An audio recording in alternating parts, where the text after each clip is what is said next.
The sands of Egypt hold many secrets. They whisper tales of pharaohs and pyramids, of gods and goddesses. One name echoes through the ages, capturing the imagination: Tutankhamun. He was a young king who ruled briefly, yet his legacy captivates the world. His tomb, sealed for millennia, offered a glimpse into ancient Egypt. Tutankhamun's golden mask is an icon of ancient Egyptian art, but his story is more than just gold and treasure. It is a tale of political intrigue, religious upheaval, and mystery. Why is Tutankhamun's tomb a great archaeological find? Unlike others, his tomb remained relatively intact. It offered a unique window into ancient Egyptian beliefs and rituals. The objects buried with him provided insights into daily life and artistry. Join us as we delve into the life, death, and afterlife of Tutankhamun, the boy king whose story continues to fascinate us centuries later. Tutankhamun was born into a time of great religious and political turmoil in Egypt. His father, Akhenaten, initiated a radical religious revolution, worshipping a single deity, the Aten. This shift alienated the powerful priesthood and caused unrest among the people. Tutankhamun's childhood was spent amidst the intrigue of the royal court at Amarna. He was surrounded by his father's new religion and artistic innovations. Akhenaten's reforms were not popular, and tensions simmered. Upon Akhenaten's death, these tensions set the stage for Tutankhamun's ascension. The boy, unaware of the forces around him, would soon become pharaoh. At the tender age of 9, Tutankhamun ascended to the throne of Egypt.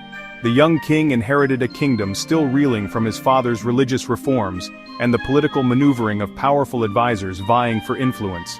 The boy king was too young to rule independently.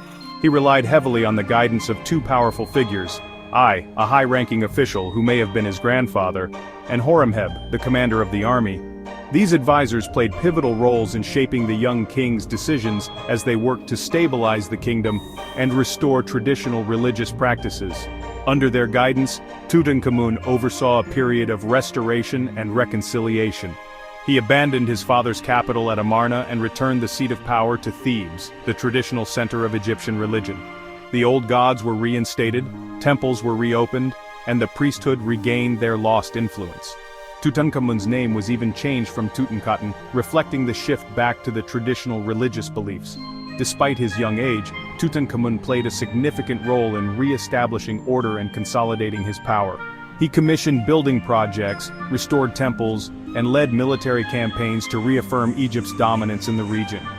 Though his reign was brief, Tutankhamun's efforts helped to heal the divisions within the kingdom and set the stage for a return to prosperity. Tutankhamun's reign, though promising, was tragically cut short. He died unexpectedly around the age of 18, leaving no clear heir. The cause of his death has been the subject of much speculation and debate for centuries, fueling the intrigue surrounding the boy king. Numerous theories have been proposed to explain Tutankhamun's untimely demise. Some experts believe he succumbed to an illness, possibly malaria, or an infection resulting from a broken leg. Others suspect foul play, pointing to the possibility of assassination orchestrated by rivals seeking to seize power. Adding to the mystery, Connecticut scans of Tutankhamun's mummy revealed a fractured skull, leading some to believe he was murdered by a blow to the head. However, further analysis suggested that the skull fracture occurred after death, possibly during the mummification process. The circumstances surrounding Tutankhamun's death remain a puzzle, and it is likely that the true cause will forever remain a mystery. Was he a victim of illness, intrigue, or simply the fragility of life itself? The answer lies buried in the sands of time, along with the young king himself. Section 5. A tomb untouched by time. Carter's discovery. For centuries, the location of Tutankhamun's tomb remained a tantalizing secret, lost to the shifting sands of the Valley of the Kings. Then, in 1922, after years of searching, British archaeologist Howard Carter made one of the most remarkable discoveries in archaeological history.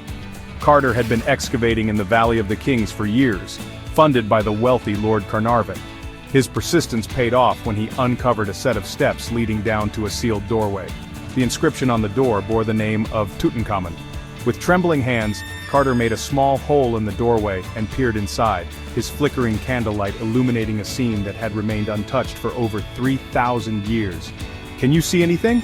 Lord Carnarvon asked from behind him. Yes, Carter replied, his voice filled with awe. Wonderful things. The discovery of Tutankhamun's tomb sent shockwaves through the world. It was an unprecedented find, a time capsule from a lost civilization. Unlike many other royal tombs that had been plundered over the centuries, Tutankhamun's final resting place remained remarkably intact, its treasures preserved within. Section 6. Treasures of a Lost World. Inside Tutankhamun's tomb. Tutankhamun's tomb was a treasure trove of ancient Egyptian art and craftsmanship. Within its chambers, Carter and his team discovered a wealth of objects, each more exquisite than the last. The sheer quantity and quality of the artifacts were astounding, providing an unparalleled glimpse into the opulence and sophistication of the ancient Egyptian world.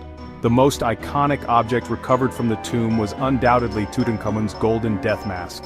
This stunning artifact, crafted from over 22 pounds of solid gold and inlaid with semi-precious stones, captured the idealized image of the young king. It became an instant sensation, a symbol of the splendor and mystery of ancient Egypt. Beyond the mask, the tomb contained a dazzling array of treasures: gilded chariots, intricately carved furniture, alabaster vessels, weapons, board games, and even a cache of food and wine intended to sustain the king in the afterlife.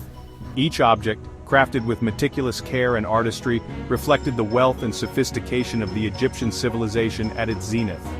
The discovery of these treasures captivated the public imagination and sparked a renewed interest in ancient Egypt. Tutankhamun's tomb became a window into a lost world, offering a tangible connection to a civilization that had vanished millennia ago. Section 7. The Curse of the Pharaohs. Fact or Fiction. The discovery of Tutankhamun's tomb was not without its share of intrigue and superstition.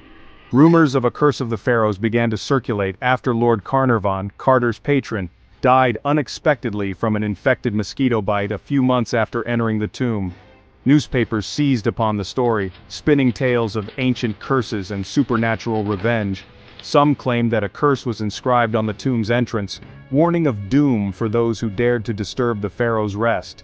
Others pointed to a series of deaths, some attributed to unnatural causes, among those involved in the excavation, or who had visited the tomb.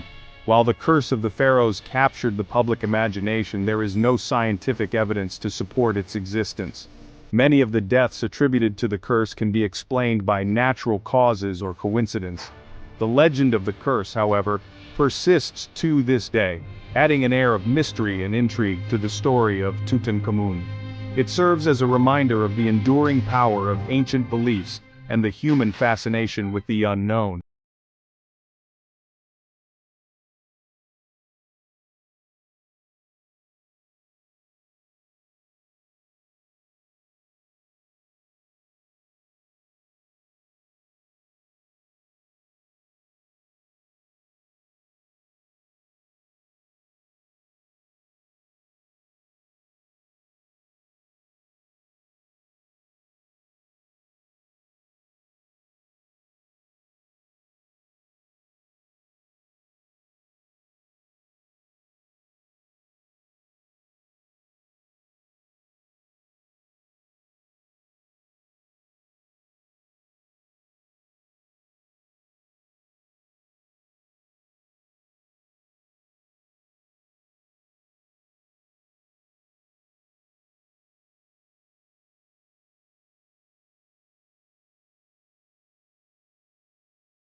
Captivate our imagination and inspire awe centuries after its golden age.